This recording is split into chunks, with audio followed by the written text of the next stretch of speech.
All right, ladies and gentlemen, a funny thing happened earlier this morning, or late last night, however you want to look at it. It was announced that the President of the United States and the President of China have reached agreement on a greenhouse gas limitation, whatever you want to call it. And what a deal it is. Let's welcome in our friend Peter Morici, a Newsmax contributor, economist, and professor at the University of Maryland. Hello, sir. Hello, sir. How are you?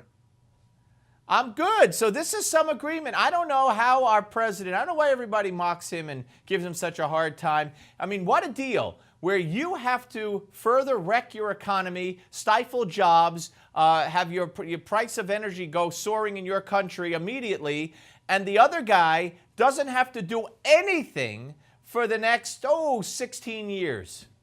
Exactly. This is an absurd agreement. It's just one more example of Barack Obama selling out the United States. It's the very left part of the Democratic Party who's decided that America has created all the problems of the world and it now must go about making amends. So what it's going to do is strengthen the Chinese military-industrial complex. You know, this you have to put alongside the technology agreement they just made. We're going to open up our market to their technology products. Now, Hewlett-Packard and all the rest saying, oh, this is great. We'll create 60,000 jobs selling to the Chinese.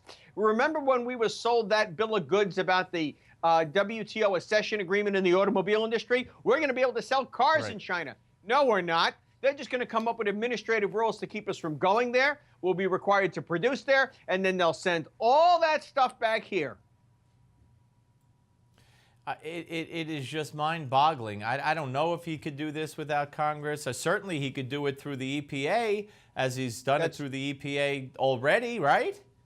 Well, he can. The thing is that a lot of this is on top of what he has done. There's going to be a lot of pushback from industry, and there's going to be a new president in 2 years.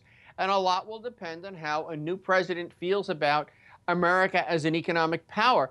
Don't assume, for example, that Hillary Clinton would pursue the same policies as Obama, that she wouldn't slow some of this stuff down. My experience with Hillary is that she's more sensitive to economic issues and, frankly, smarter.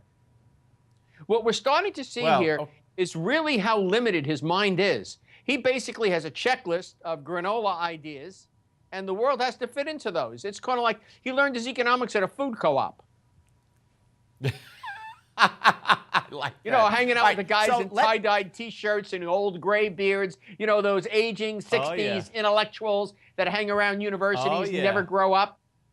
They get degrees in anthropology at the age of 57 and then teaching community colleges. I mean, really, Larry Summers, I mean, come on. I mean, them and the Harvard crowd. Hey, Harvard makes his trade policy, right? That's where he gets his advisors. What do they make on the Charles River besides trouble and memos?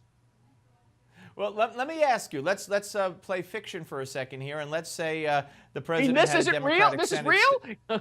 Well, no, but let's just say that the Senate or whatever approved this agreement and it went ahead. Talk about what this would mean, as you said, on top of everything that's already been done by the EPA. What this would mean economically for this country. Well, it would mean that there would be further deindustrialization, more manufacturing would leave the country for China.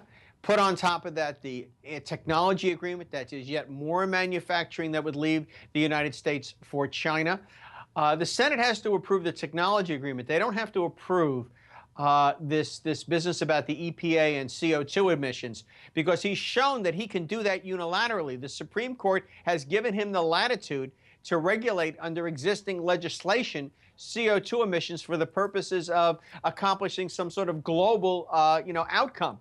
So it isn't clear that he can be stopped. The real question is how much of this can get done in 2 years administratively that can't be reversed or slowed down by another president. Now, be mindful that American emissions are falling anyway simply because of the technological changes in our economy. Right. I want to just follow up on in the minute and a half or so we have remaining. You talked about Hillary. You know, her most recent gaffe, if you will, we have a minute, flies in the face of what you said because, you know, she said, corporations don't create jobs and businesses don't create jobs. Well, yeah, I understand that, and I'm a little puzzled by that because I live in a row house in a district very close to the Capitol, and I look down the street and there are 40 households. All of them have consumers, but none of them have employees. Not one consumer created an employee, but yet 150 million Right. people, nationally work for somebody in the private sector. Businesses employ these people. I don't think Clinton was really quite serious, and she wasn't saying it in the way that the press has taken it.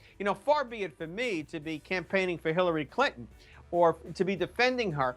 But some things are taken out of context, or she says all right, it's a gap. Well, we'll have to leave it. We'll have to leave it there, Peter. Great to talk to you, sir. We'll speak to you soon. Next, the president of Judicial Watch, Tom Fitton, and the IRS hasn't even looked for Lois Lerner's emails.